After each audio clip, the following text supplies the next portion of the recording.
إن الحمد لله وحده الصلاة والسلام على رسول الله أما بعد أعوذ بالله من الشيطان الرجيم بسم الله الرحمن الرحيم واعبدوا الله ولا تشركوا به شيئا وبالوالدين إحسانا الآية. وقال النبي صلى الله عليه وسلم عن عبد الله بن عمرو قال سألت النبي صلى الله عليه وسلم أي العمل أحب إلى الله؟ قال الصلاة على وقتها. قال ثم أي؟ قال ثم بر الوالدين. قال ثم أي؟ قال الجهاد في سبيل الله الحديث. উপস্থিত সম্মানিত মুসল্লিবৃন্দ, সমস্ত প্রশংসা সেই মহান আল্লাহ তাবারক ওয়া তাআলার জন্য, যে মহান আল্লাহ তাবারক ওয়া তাআলা আমাদেরকে প্রত্যেক জুম্মাহের নয় আজকেও এই জুমার দিনে সকলকে একত্রিত করে জমা করে জুমার খুতবা শোনার পরেই যিনি সালাত আদায় করার তৌফিক দান করেছেন। শুধু তাই নয়, যিনি আমাদেরকে আশরাফুল মাখলুকাত করে উত্তমভাবে সৃষ্টি করে দুনিয়ার বুকে পাঠিয়েছেন, তিনার প্রশংসা করে শেষ করতে পারি না। তাই সকলে একবার মহব্বতের সঙ্গে বলুন আলহামদুলিল্লাহ। তারপরে আমার নবী, আপনার নবী, সারা বিশ্বের নবী, আখরি নবী, জো জাহানের নবী, নবী মক্কি, নবী মাদানী, নবী মুহাম্মদ রাসূলুল্লাহ সাল্লাল্লাহু আলাইহি ওয়াসাল্লাম, তিনার উপর লাখো দরুদ ও সালাম, রহমত শান্তি অবতীর্ণ হোক, আমিন। আল্লাহুম্মা সাল্লি আলাইহি আল্লাহুম্মা বারিক আলাইহি। সম্মানিত মুসল্লিবৃন্দু, আমি আপনাদের সামনে পবিত্র কুরআনুল কারীম থেকে একটি আয়াতের অংশ তেলাওয়াত করেছি এবং সহিহ বুখারী শরীফ থেকে একটি হাদিসের অংশ পরিবেশন করেছি। কোরআন এবং হাদিসটিকে সামনে রেখে আমি আমার সংক্ষিপ্ত সময়ের আজকের জুমার খুতবার বয়ান শেষ করবেন ইনশাআল্লাহ। আমা তৌফিক ইল্লা বিল্লাহ। তবে আজকে আপনাদের সামনে যে বিষয়টি নিয়ে আলোচনা করব, সেই বিষয়টির নাম হচ্ছে আদর্শবান সন্তানের কর্তব্য। আদর্শবান সন্তানের করণীয় কী? আদর্শবান সন্তান আমরা কাকে বলবো?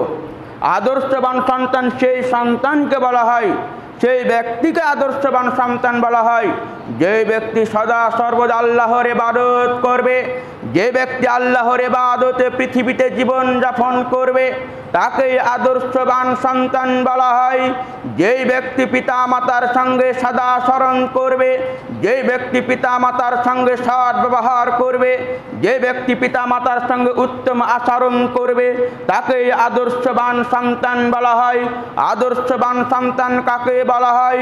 যে ব্যক্তি প্রতিবেশীদের সঙ্গে, আত্মীয়দের সঙ্গে, বন্ধু বান্ধবীদের সঙ্গে সৎ ব্যবহার করবে, উত্তম আচরণ ব্যবহার করবে, তাকেই আদর্শবান সন্তান বলা হয়। আদর্শবান ওই সন্তানকে বলা হয় যেই সন্তান আল্লাহকে বাদ দিয়ে কারোর ইবাদত করবে না, আল্লাহকে বাদ দিয়ে কারোর নিকট মাথা নত করবে না, আল্লাহকে বাদ দিয়ে কারোর কাছে প্রার্থনা করবে না, আল্লাহকে বাদ দিয়ে কারোর কাছে চাইবে না, তাকেই বলা হয় আদর্শবান সন্তান। মহান আল্লাহ তাআলা বলেন, ওয়াবুদুল্লাহ ওয়ালা তুশরিকু বিহি শাইআ ওয়া বিল ওয়ালিদাইনি ইহসানা। পৃথিবীর মানুষ, ওয়াবুদুল্লাহ, তোমরা আল্লাহর ইবাদত করো, ওয়ালা তুশরিকু বিহি শাইআ, এবং আল্লাহকে বাদ দিয়ে অন্য কাউকে শরীক করো না, ওয়া বিল ওয়ালিদাইনি ইহসানা, এবং পিতামাতার সঙ্গে সদা স্মরণ করো, পিতামাতার সঙ্গে সৎ ব্যবহার করো। অত্র আয়াত দ্বারা প্রমাণিত হয় যে একজন আদর্শবান সন্তানের করণীয় হবে, একজন আদর্শবান সন্তানের কর্তব্য হবে আল্লাহর ইবাদত করা। নাম্বার 2, আল্লাহকে বাদ দিয়ে অন্য কারোর কাছে প্রার্থনা করবে না। নাম্বার 3, সেই সন্তান পিতামাতার খিদমত করবে, পিতামাতার সঙ্গে উত্তম আচরণ করবে, তাকেই বলা হয় আদর্শবান সন্তান।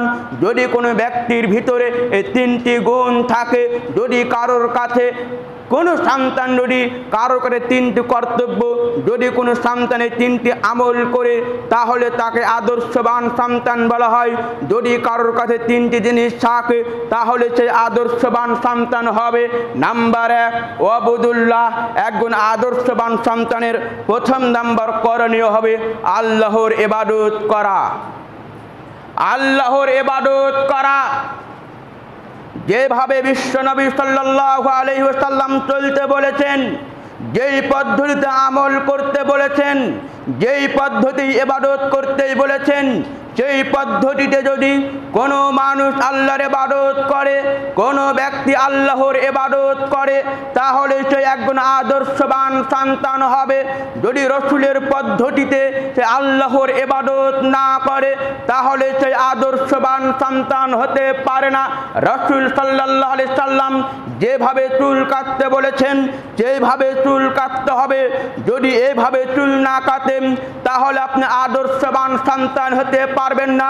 রাসূল আপনাকে যেভাবে চলতে বলেছেন যেভাবে আপনাকে চলতে হবে। যদি এইভাবে না চলেন তাহলে আদর্শবান সন্তান হতে পারবেন না।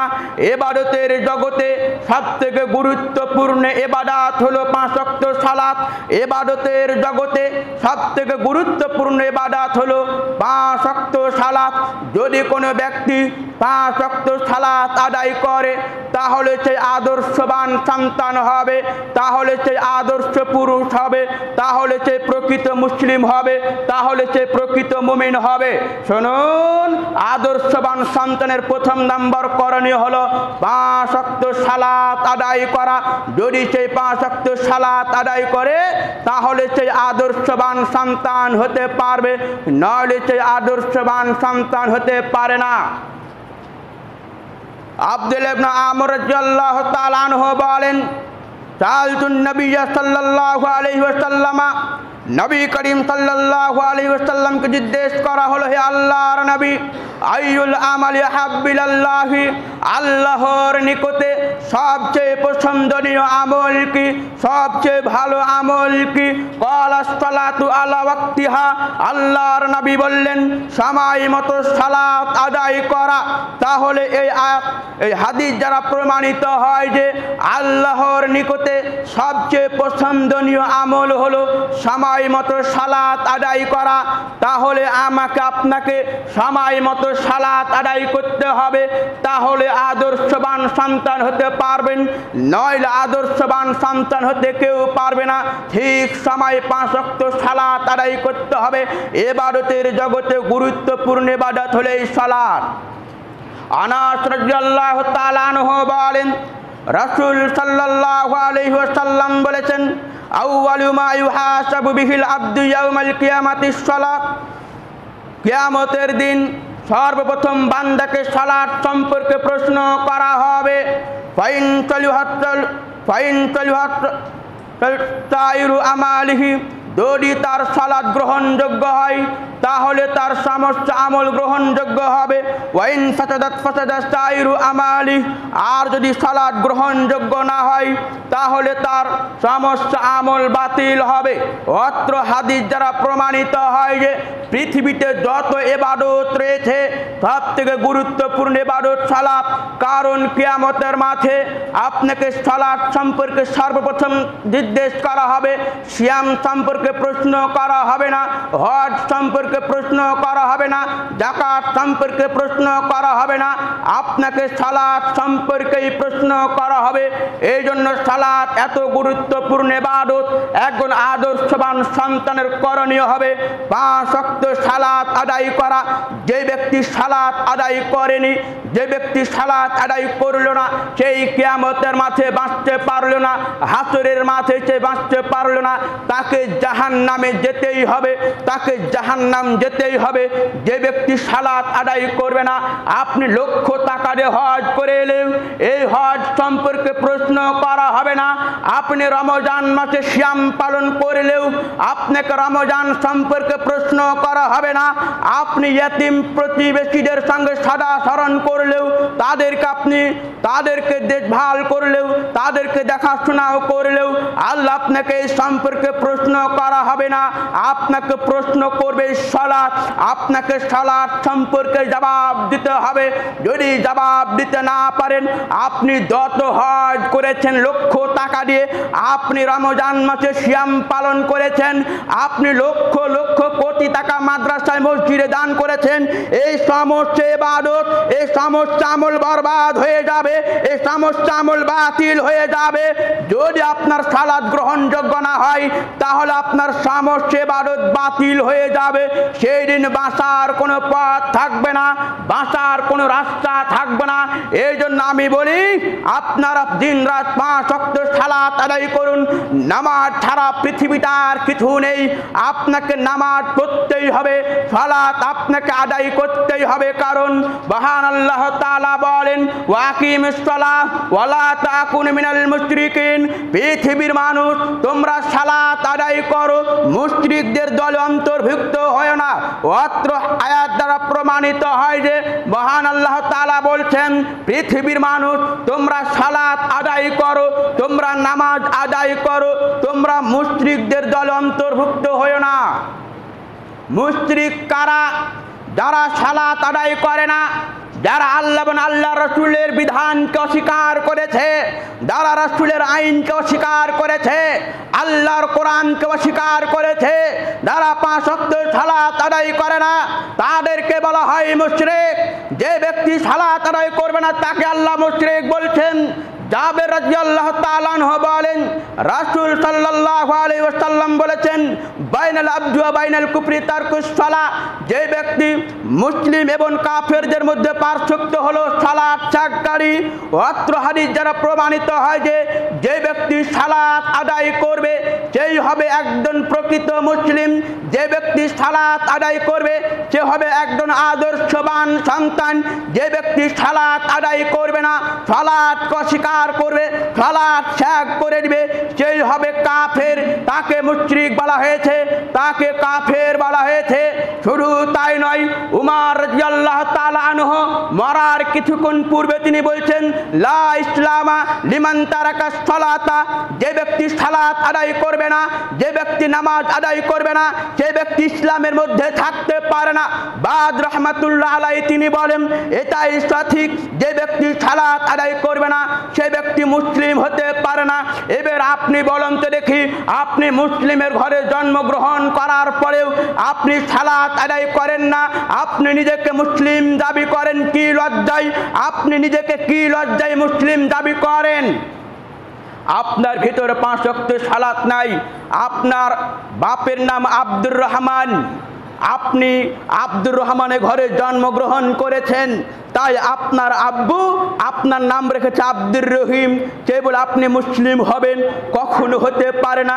আপনাকে 5 ওয়াক্ত সালাত আদায় করতে হবে, তেবে আপনি প্রকৃত মুসলিম হতে পারবেন। শুধু গরুর গোশত খাওয়ার নাম মুসলিম বলা যায় না, মুসলিমের ঘরে জন্মগ্রহণ করার নাম মুসলিম বলা যায় না। প্রকৃত মুসলিমের প্রমাণ থাকবে 5 ওয়াক্ত সালাত। একজন মুসলিমের প্রমাণ থাকবে 5 ওয়াক্ত সালাত। আমি 5 ওয়াক্ত সালাত আদায় করি মানে আমি একজন প্রকৃত মুসলিম। এভাবে আপনাকে গর্ব ধারণ করে, আপনাকে গর্ব করে, আপনাকে অহংকার করে আপনাকে প্রমাণ করতে হবে আমি একজন প্রকৃত মুসলিম, আমাকে কেউ কাফের বলতে পারবে না, এই বলে আপনাকে প্রমাণ করতে হবে।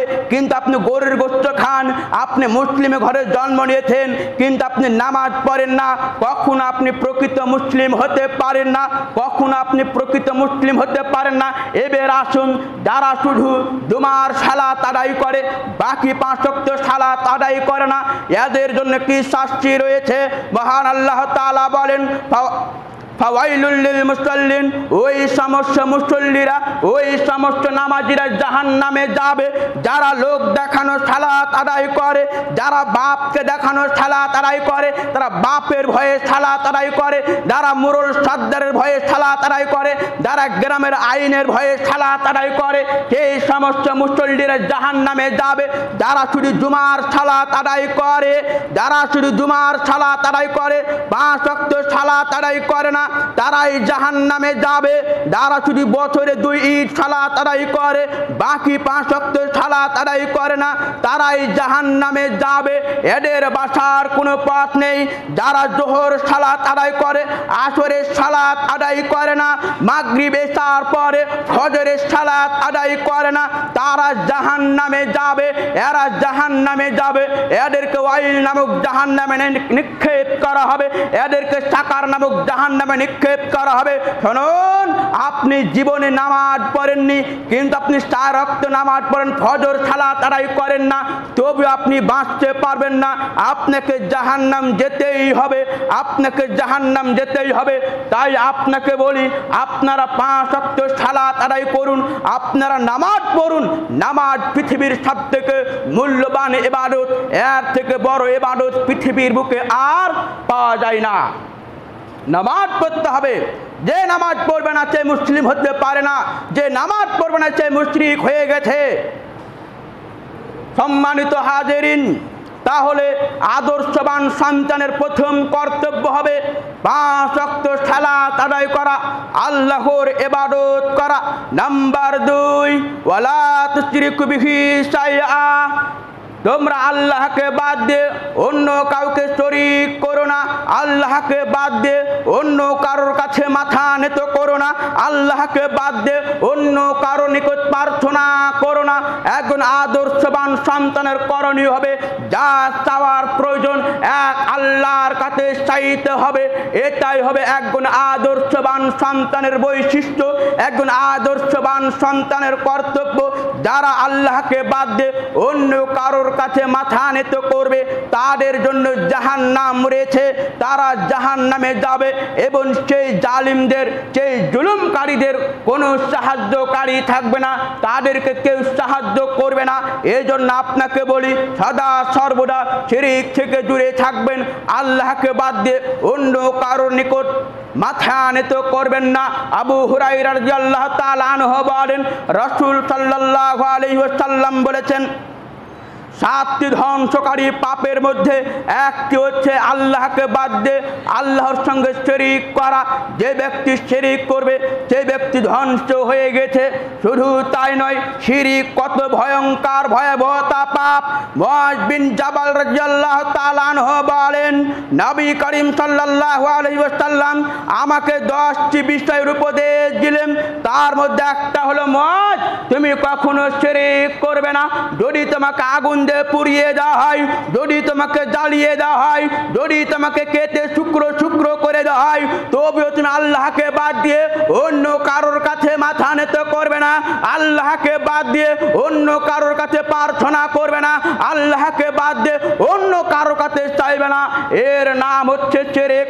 যে ব্যক্তি আল্লাহকে বাদ দিয়ে অন্য কারোর কাছে চাইবে, অতএব আপনার কাছে অনুরোধ, যখন হিন্দু ভাইদের পূজার সময় হয়ে যায়, তখন আমাদের মতন কিছু যুবক ছেলে আছে, মুসলিম ঘরের কোন ব্যক্তি আছে, তারা তখন সেই হিন্দুদের পূজায় যখন তারা চাঁদা তুলতে আসে, সেখানে আমরা 20 টাকা দিয়ে দিই, 100 টাকা দিয়ে দিই, আমরা সেখানে 500 টাকা দিয়ে দিই, 1000 টাকা দিয়ে দিই। এই যে তাদেরকে মাইনত করার কারণে আপনাকে জাহান্নাম যেতেই হবে, আপনাকে জাহান্নাম যেতে হবে। যদি আপনি সত্যিকার আদর্শবান সন্তান হন, যদি আপনি প্রকৃত মুমিন হিসাবে থাকেন, তাহলে আপনাকে একটা কথা বলি, যখন হিন্দু ভাইয়েরা সেই কালী পূজার সময় যখন রাস্তায় এভাবে ঘেরে নাই, তখন বলে আমাদের পূজার জন্য কিছু দাও, তখন আপনি বলবেন আমি তোমাদের পূজার জন্য কিছু দিতে পারবো না। এভাবে ইমানের বল নিয়ে, ইমানের শক্তি নিয়ে আপনাকে বলতে হবে, আমি তোমাদের পূজার নামে, আমি তোমাদের কালী দুর্গার নামে, আমি তোমাদের পূজার নামে কোনো মাইনত করতে পারবো না। যদি তুমি আমাকে হত্যা করে যাও, হত্যা করে দিতে পারো, তবুও তোমাদের পূজার নামে তোমাদের ঠাকুরের নামে আমি মাইনত করতে পারবো না, তাদের নামে আমি কিছুই দিতে পারবো না।